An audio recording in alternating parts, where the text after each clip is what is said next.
کلید تمرین 70. 1. این کتاب به زبانهای دیگر ترجمه خواهد شد. 2. فلزات دیگر به طلا تبدیل نشدند. 3. به این نوع فعل مجهول غیر مستقیم میگویند. 4. رازی برای معالجه بیماران به دربار امیران دعوت میشد. 5. کتاب‌های رازی سالها تدریس می‌شده اند. 6.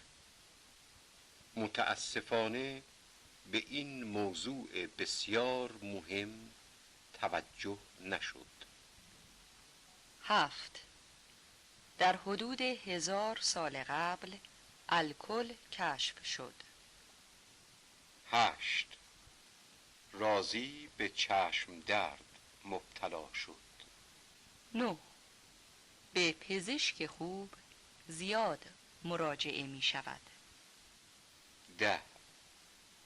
مدتها از عمر رازی صرف تحصیل پزشکی شد. 11. در حدود 1000 سال پیش در شهر ری بیمارستانی تأسیس شد که در آن بیماران درمان می شدند. 12. این جمله ها باید بازنویسی شود. 13. از قدیم گفته‌اند. 14. از الکل در پزشکی استفاده می شود.